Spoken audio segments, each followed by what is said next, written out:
The problem actually is that when we teach, we never teach thinking. And think really, Allah subhanahu wa ta'ala has made human being different from the animals. He has given us mind.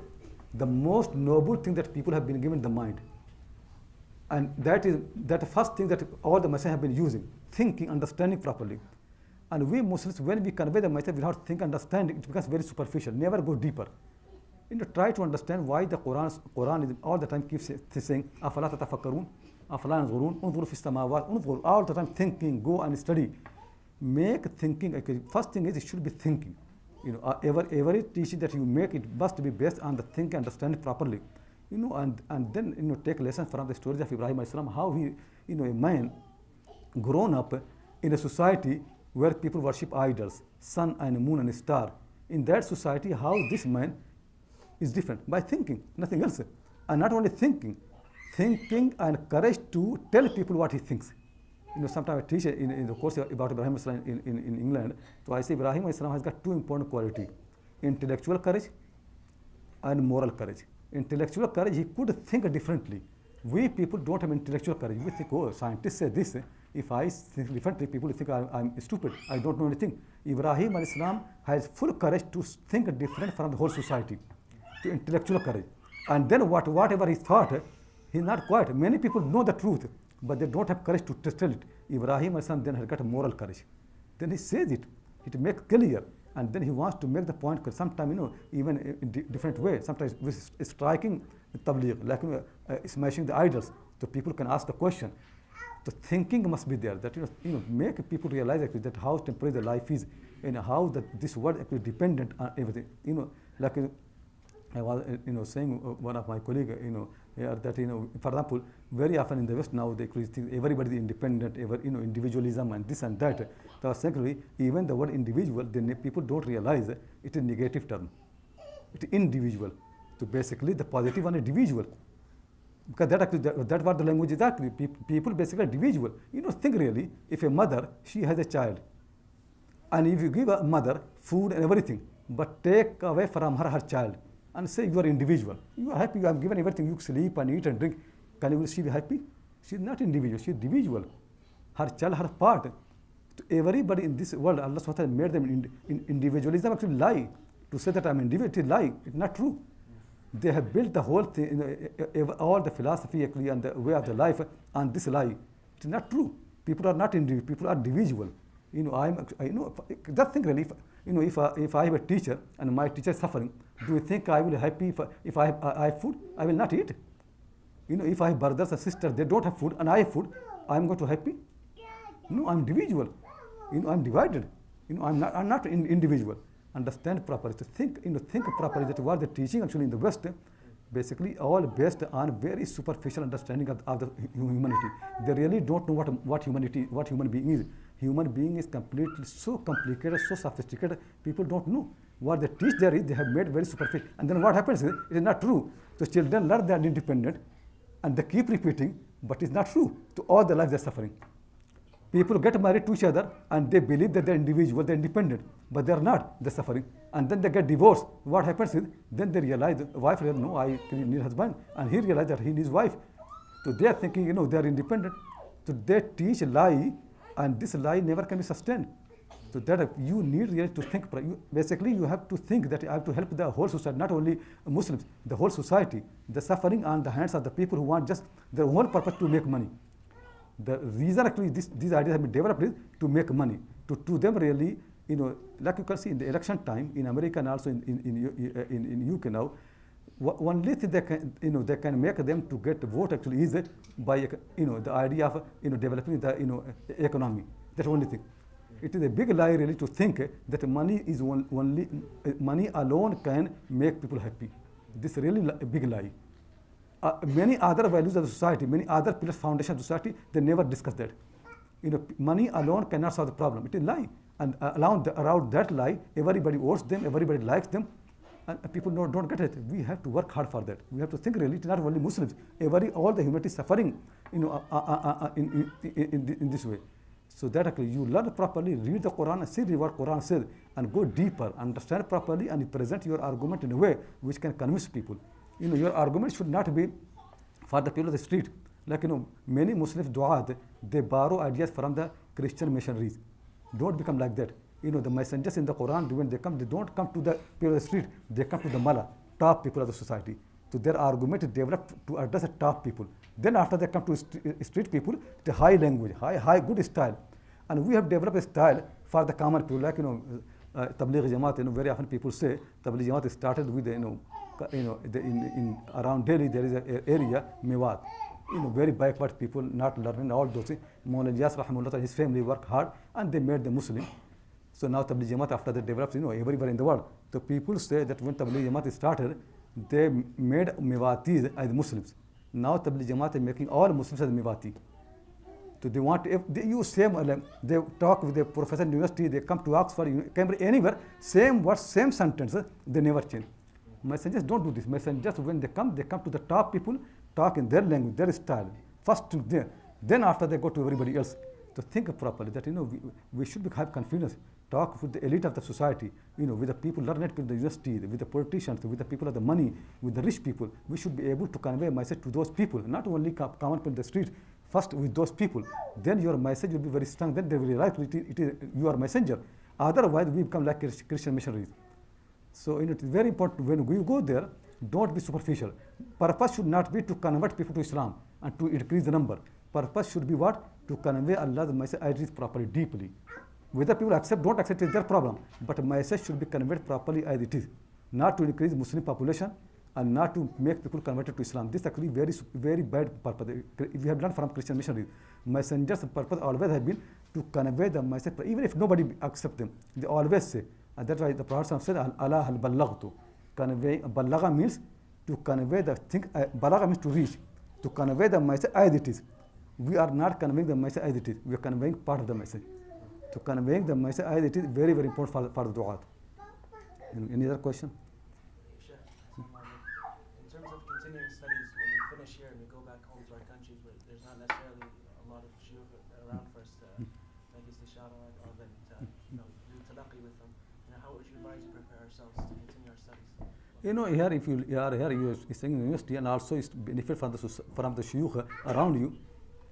But also I will advise you, many of you, if you have not studied in the universities there, so when you go back, then you make effort also to study in the universities there. That will help you to understand the society and also the philosophy and the history of the people there. And then you will be able to present your message in their language, in their style. Otherwise, it will be like two different communities basically. We talk to our own people, we don't talk to them. People really need to study in those top universities.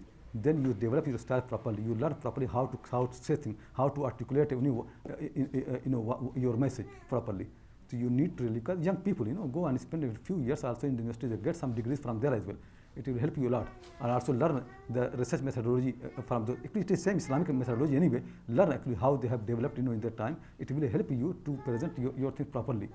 Then you are good alim, good scholar. Otherwise, if you see in England, many ulama, they write in English. But they write actually in English, it's like Urdu basically. That's what they're writing. And they even actually don't know, even actually people who are in the A levels in the school, they know how to present the argument and how to use the sources. And they have training to go to the earliest possible sources. They know the difference between primary sources and secondary sources. But most ulama in England, I've seen they write, they have no idea of what primary source means, what secondary source means. They start with Fatwa Rahimiyya, Urdu.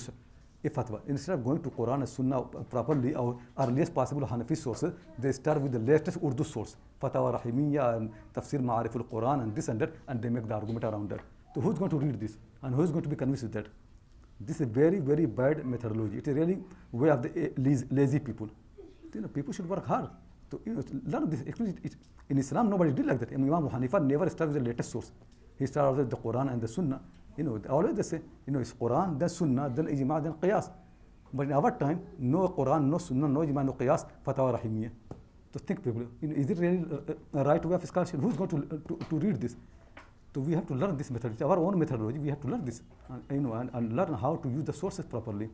I think he was asking what about Islamic knowledge, how to keep connected. Yeah, no doubt. I mean, you have learning here, inshallah. So that also, if you go there are shuyukh who know more than you can learn from them. But I think after you have got degree, you can be able to develop on your own mutala and research. But sometimes maybe you can consult other people You can learn from the people, but whole life is for learning. But once you have done your formal education, then basically your own study, your own research, keep reading, and you have the major sources in your library and keep referring to them. That's what we can advise people. But read the people who are muhaqqiqeen, not muqallideen. If you read the muhaqqiqeen, so then you know how to do research properly. The books of the muhaqqiqeen, the usul, in the fiqh, in the hadith, in the tafsir, it will make you thinker, inshallah. With regards to the differences amongst Muslims, what is your advice in terms of masalik of ifta and mura'at and khilaf? How do we take into consideration the differences? Thinker really, they always understand that when fuqaha have been giving their opinions, then always give opinion according to their context. The problem of us people really, we live in different contexts, and we follow the fatwa of the people who were living in Central Asia, Khorasan, and this area in 7th, 8th century. This is wrong. Learn that what they did, but then think our context different from them, how we can apply same madhab, same opinions in our time. Sometimes in madhab there are more than one opinion, 10 opinions for example. So fatwa can change. Sometimes fatwa than this opinion, sometimes fatwa than that opinion. It's not settled. So according to the need of the people, fatwa can change. Sometimes fatwa can be another madhab. In every madhab, there are many things where the people borrow from other madhab. Every madhab. Nobody can say that we don't mix. Everybody has been mixing all the time. This is not right. People always have been doing. So one should be able sometimes. For example, I always give fatwa in UK that people are allowed to do mas on the cotton socks. It makes life easy in the students in the university because it's not easy to wash their feet for the wudu everywhere. And many people leave the prayer because they cannot wash the feet. So it is a simple thing, but it can make life easier. There are ways we can actually sometimes give fatwa on those opinions. Sometimes we can give, we give fatwa. People can combine between two prayers. Though I'm Hanafi, but you can be able to understand the opinions, understand your context. Sometimes you should have courage to borrow from other madhab, to benefit from other madhab, and to help. And like I say, every madhab can see Ahmad Ashur. He was saying that now like in Shafi madhab, if after wudu a woman touches his wife, her husband, women touch each other, wudu is broken. In the tawaf, you always must be touched by somebody. So your wudu is broken all the time. You just keep going doing wudu. How can you do? So now even Shafi people have given fatwa that even if you touch it, still your wudu is voided because it's impossible. So Ahmad Ashur was saying that one of his Shafi friends said, no, I'm a strict Shafi. I'm not going to change my madhab. So he put on gloves and everything. So that I will do tawaf, I'm not going to be touched by any woman, I'm just proper like Shafi. So he was doing tawaf and he was in the 6th shawt, an Egyptian lady, old lady, she passed by, she said, oh, you want to do tawaf, you want to Shafi madhab. And then she put her hand on his forehead.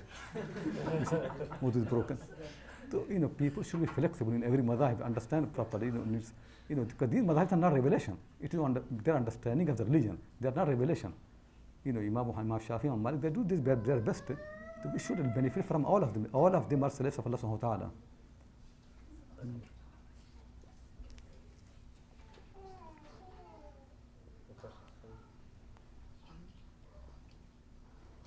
Otherwise, I'll ask.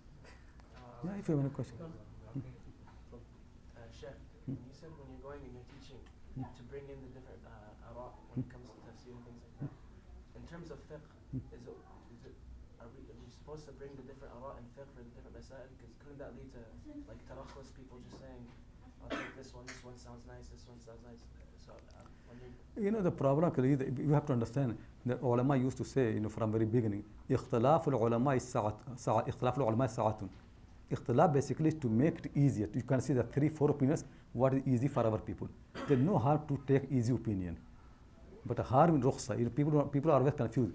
They think tawassu and rukhsa have same meaning. They're two different meanings. Tawassu basically means when there are more than one opinion, and one opinion can make your life easier. For example, the one opinion said you cannot wipe over cotton socks, and one said you can do. The one we say you can do, it makes life easier for so many believers. This we call tawassu, it is ikhtilaf. This ikhtilaf you can benefit sa'a. Rukhsa basically is something which does not make life easier, but it actually is a kind of desire. The life does not become easier. That rukhsa we don't like. So for example, listening music. Listening music does not make life easier. Actually music is one more work. It does not make anybody's life easier. It is desire.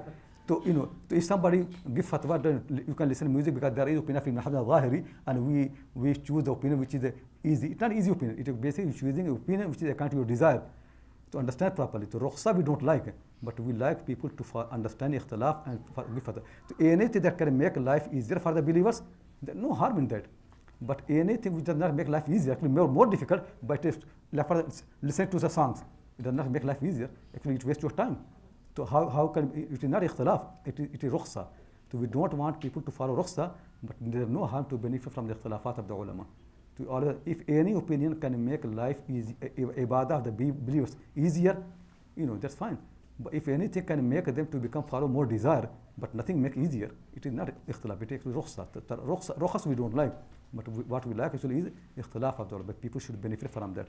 So sometimes you can give fatwa kind of Abu Hanifa or Malik or Shafi if it can make life easier for the believers. And that how it should be anyway. That's how it should be in the past. When they used to do everybody has doing it. Imam Abu Al-Qadi rahimahullah in narration, he was in the Hajj with Harun Rashid, and Harun Rashid had his own chief justice, and Abu Al-Qadi great in faqih. Harun Rashid had a hijama, cupping the blood, and a kind of Hanafi madhab and a Hanbali madhab. When the blood comes out, wudu is broken. Harun Rashid knows this. So then he went to Imam Malik and asked him, what do you say? Maliki, Medina people say, no, bleeding does not break the wudu. So Imam Malik said, no, your wudu is fine, you can lead the prayer. And Harun Rashid led the prayer, and Abu Al-Qadi prayed behind him. So people said to him that you are a Hanafi, and according to your opinion, wudu is broken, how you can pray? He said, leaving the Imam for these issues is the way of the Khawarij. We don't leave the Imam for these people things. To understand properly, if any opinion can help people, we follow that opinion. No harm. But certainly, rukhsa we don't like. Rukhsa which is only desire and does not make anything easier for the believers. It's not good really for the believers. The main thing actually is revision, reading more and more, and understanding and thinking. But something people also need to memorize, because something should be in mind, like a part of the Quran at least, some hadith, something in the fiqh people should keep in mind. And if you're learning grammar, so at least one text of the grammar should be known by heart, in the nahu, and also sarf. All it should be memorized, because sarf is not only to understand. If people don't know by heart, they don't memorize, it never can work. People need to know the sarf properly. You need to know all the abwab. You need to know what actually is mu'tal, what is ajwaf, naqis, mithal, lafif mafruq, lafif maqroon, and muda'af, and all those things, how they change, how the ibdal comes, what is gham means. These things must be known by examples by heart. Because if you don't remember them, it is not only understand, then people keep doing mistake. Like, I remember a story, somebody in India, very little Arabic, he used to do tafsir of the Quran. So Mawlana Sulaiman Adwi rahimahullah said to him, you first learn Arabic properly, then do tafsir of the Quran. He said, no, Quran says, وَلَقَدْ يَسَّرْنَا الْقُرْآنَ لِلذِّكْرِ فَهَلْ مِن مُدَّكِرٍ. So Mawlana Sulaiman Adwi rahimahullah asked him, what is the root letter of muddakir? So he said, idrak. So you see, this actually the level of the Arabic is. Muddakir is from dhikr. And in Bab Ifti'al, ta has been changed to dal, and dal also can be changed to dal. So it is idhikar, because idhikar, it can become idhikar, it can become also idhikar. There are 5 ways to say same word. So muddakir is from muddakir. You read ya ayyuhal muddathir. So it is muddathir basically ya ayyuhal mutadathir. In tafa'ul, if it's dal, you can change ta into dal. So it becomes iddathara. It was tadathara. So ya ayyuhal muddathir basically ya ayyuhal mutadathir. Ya ayyuhal muzammil, it is ya ayyuhal mutazammil. If people don't know sarf, they don't know how the words have changed. So it's very, very important. People should memorize. At least sarf must be known by heart. And then nahu, certainly we need to, part of the nahu to be in the heart of the mind of the people, and also understand and think it properly. But not necessarily everything memorized, but understand properly here, and revision.